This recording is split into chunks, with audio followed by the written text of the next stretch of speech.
Welcome back to the MLS Show, Baz, Ped, Chris. On this video we're talking about... Chris, Ped, Baz. Now that we all know that, we can carry on. We're talking about Orlando City 2, Montreal Impact 1. Big win for Adrian Heatsman. He was under a little bit of pressure. I don't know why he's under pressure. They played 2 games less than everyone prior to this game. 2 wins would have put them in 3rd place in the top now, can't they? The East. If they win because actually there's other teams, yeah, isn't there, they can get quite close to it. But it was a few wins. It was a few games without a win. Kaká has picked it up again. Obviously Montreal Impact without DDA drop it this weekend.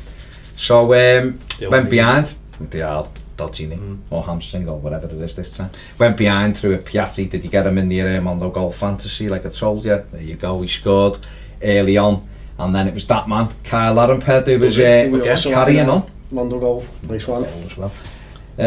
Back in amongst the goals again, a lovely little flick off. Did it come off his head or his neck? I don't know, but it went in though, didn't it? It went in, and then second half we've seen a great little build up, and he's popped up with the winner again. And it was always going to be a tough season for him. Obviously, last year he broke onto the scene. Was it always going to be a tough season for him? Well, I think the second season isn't it? Because people tend to look out for you more. I think last year he caught people by surprise. I think this year you're looking at him as the chief goal scorer, the man to stop. But he's popped up with his 5th and 6th goals of the season. He's a finisher, isn't he? He is a finisher. Right place, right time kind of striker. The ball just gets attracted to him. He's always there. And obviously with someone as clever as Kaká in the team, you've got a player who really knows his way around the pitch. And also, Batiste coming off the bench. He hasn't been necessarily up to it so far. But he's got the intelligence as well. Batista. Julio Batista. And the more you surround someone like Larin with intelligent players, the more you're going to get out of him. That might be the first time Baptista's been talked of as an intelligent player. Well, I think he's got the experience. I think, let's be honest, he's boss on Pro Evo. He's a physical specimen. Yeah. He's like the Hulk. Yeah, he is like the shirt, just like. Yeah. And I think that's what some other strikers in the league lack, is the intelligence around them to get the best out of them. Yeah. And I think I think that's where Adrian Heath has used all his old school sort of intelligence there and managerial skill. Is you've got someone as good as Cyle Larin on his own. He's a good player, but if you put those kind of caliber players around him, suddenly you're going to elevate him to the next level, which is intriguing. Because what does that say about him playing in other leagues? We'll come back to that. I mean, have you been impressed by what you've seen of him, Chris? 21, 17 goals last season, rookie of the year, wasn't he? And I think Ped's right. I think it's a really interesting point about having the creative sparks in the team behind this raw sort of player. And going back to sort of what you said at the top of the show, I think it would have been a difficult season for him this year. I think, as you said, you break onto the scene, and one of the things that always happens, and they always go, oh, can he do it over the second season, is defenders learn how you play and they learn what you like to do and stuff. And the fact that he's continued to score goals, what did you say, 6 goals this season so far? Yeah. You look at those 2 goals at the weekend, a little flick header from a free kick again, Kaká with the assist, and the second one, that's a goal scorer. I don't know whether he thinks Kaká's going to be passing to him or not. It's a great little 1-2, the chest onto him, 1-2. And he's in at the back post. That's the only place a striker can be to score. The interesting thing about that goal as well is Kaká could have easily shot there, but he knows he's got a striker with him that is going to be hanging around the back post. So it works both ways, and that's why his development is really interesting going forward. I think you're right. I think when he put Batista on, it enabled Batista to go and he done one amazing thing where he cut the ball back and he's just about to score and his legs just went. To be fair, that was more of a studs thing, wasn't it? That was definitely the pitch, isn't it? But wouldn't an intelligent footballer have the right studs on? It was the pitch, but I think and it's sticky and hot in Orlando. It looked very humid there. But I think what it enabled Larin to do was break free, because Seaman, who looks a bit like Pascal Sigan, he was marking. What's his name? Seaman. Cool. Isn't he going the Euros? He's flying everywhere. Isn't he in the Euro squad, by the way, as well?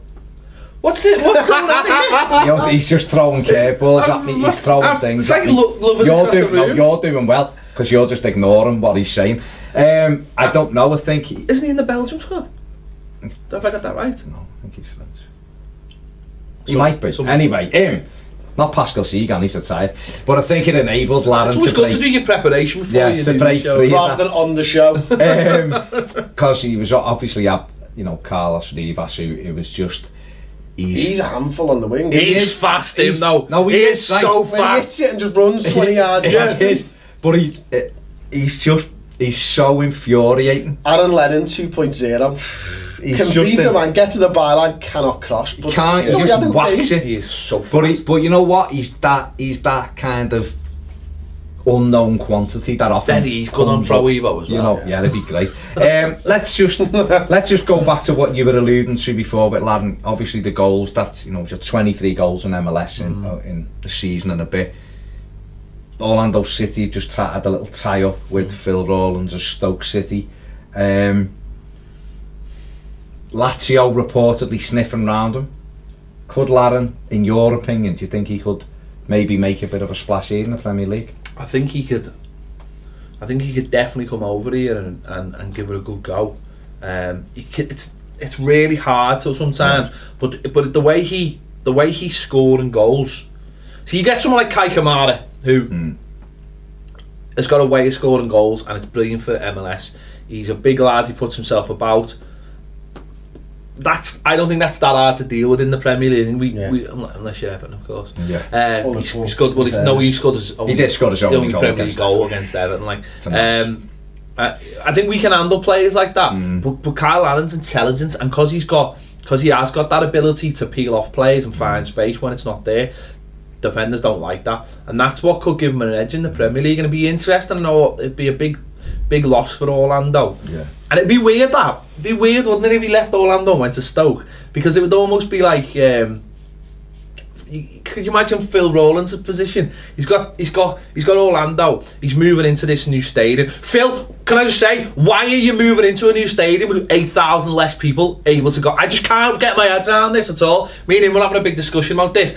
Your average attendance 35. I'm going properly off here, but and you're letting down 9,000 of your own fans.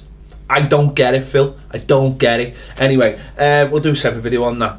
But it'd be really hard for him as an owner to let one of his best players go to a club that he's associated with, because he'd be like, how would that make you feel as a fan if you were an Orlando fan, knowing you're... Well, he's broke his ties with Stoke, but clearly, whatever. You know what I mean? But there's a tie-up between the two clubs anyway, isn't it? That's what I'm saying. That. But I think that for me, I think Larin could potentially do it because he's a big lad, and he's quite fast. His movement. I've got the solution. I've got the solution for it. Right. Come on loan. Yeah.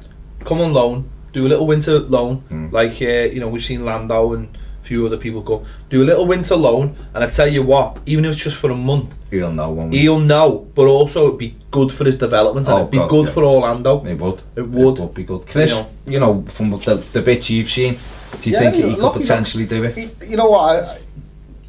It might not be the best comparison because I don't think the same players in any way, shape or form, but Harry Kane's one of those players who hasn't got the best pace in the world, but his movement's really intelligent, and he makes some cracking little runs. Top goal scorer in the Premier League this season. I actually think that Larin's a little bit faster than Kane. I think his movement's just as good, and I think Ped's right. If you've got good movement, defenders hate that, and if you can find a little bit of space, a pocket of space, and you've got someone behind you who can find you, you're going to score goals in the Premier League. You know what? Watching the... He hasn't got a really big tongue, no. No, well, that's a shame. Not everyone can, and the ladies, they'll be disappointed. But can we really talk about this on the MLS show? Probably not. That's a different show. One of the things that I noticed over the weekend about the MLS is I actually think who would work really well in the MLS. Someone like a Peter Crouch would work really well in the MLS. He would. Just a really. Can I just stop you there? Go on. Stop calling it the MLS. Yeah, don't say that. Just say MLS. MLS. They don't like MLS. People will be writing to points of view about it. Sorry. Yeah, I think Crouch could. Crouch could. Yeah. He could, because that's what. Adebayor. Anyone who's tall headed in is going to score bags of goals. And if again, it kind of crosses over to what we were saying before about New York City, doesn't it? With that kind of defending where they don't like it. And you're right, Kai Kamara, a lot of his goals Can we just stood point up. out that MLS just doesn't like defending full stop? Well, yeah. So, but you are right.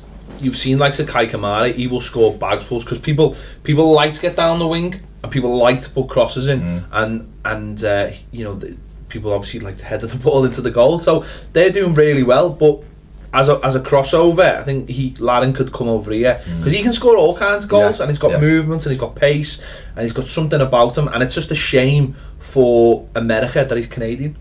It is, because that is literally exactly what they need. I was seeing them last night playing in some kind of prison somewhere in Puerto Rico or something. But is that the new series Prison Break? Possibly so. Clint Dempsey escapes with the whole tattoos on his back. They really do need like a Cyle Larin. He's like a million times better version of Josie Altidore, isn't he? Not a million. To be fair, I'm nearly as good as Josie Altidore. Yeah, I was waiting for your take on it. Josie Altidore is a fraud. He's out. Listen, don't kick him on when he's down. He's out for 8 weeks. He's a terrible footballer. Come at me. I don't care. All right. At Ped 7, he's an atrocious footballer. He doesn't even deserve to actually be a footballer. Come at me. I couldn't care less. Go at him at Ped 7. Let us know what you think in the comment section below. How good is Cyle Larin? Should Aidan Heath been under pressure? No, he shouldn't. Could Larin do it in the Premier League? Let us know what you think below. Also, what's this 25,000 lark all about for Orlando City? We'll do a video on this because I am not happy about this. I am not happy about this situation at all. Anyway, let us know. I'm not happy. In the comments section. I'm not. Below. Look out for our next video. Catch you next time. He's always there, and obviously with someone as clever as Kaká in the team, you've got a player who really knows his way around the pitch, and also Batiste coming off the bench. He hasn't been necessarily up to it so far, but he's got the intelligence as well. Batista. Julio Batista. And the more you surround someone like Larin behind through a Piatti, did you get him in the Mondo goal fantasy like I told you? There you go, he scored early on, and then it was that man Cyle Larin Ped who was carrying on. Mondo goal, nice one as well. Back in amongst the goals again, a lovely little flick. Did it come off his head or his neck? I don't know, but it went in though, didn't it? It went in, and then second half we've seen a great little build up, and he's popped up with the winner again, and it was always going to be a tough season. Welcome back to the MLS Show, Baz, Ped, Chris. On this video we're talking about... Chris, Ped, Baz. Now that we all know that, we can carry on. We're talking about Orlando City 2, Montreal Impact 1. Big win for Adrian Heath's men. He was under a little bit of pressure. I don't know why he's under pressure. They played 2 games less than everyone prior to this game. 2 wins wasn't for him. Obviously last year he broke onto the scene with was it always going to be a tough season for him? Well, I think the second season isn't it, because people tend to look out for you more. I think last year he caught people by surprise. I think this year you're looking at him as the chief goal scorer, the man to stop. But he's popped up with his 5th and 6th goals of the season. He's a finisher, isn't he? He is a finisher, right place, right time kind of striker. The ball just gets attracted to him. Would have put them in 3rd place in the top now, can't they? The East. If they win because actually there's other teams, they can get quite close to it. But it was a few wins. It was a few games without a win. Kaká has picked it up again. Obviously Montreal Impact without DDA drop it this weekend. So went behind with the dodgy knee or hamstring or whatever it is this time. Went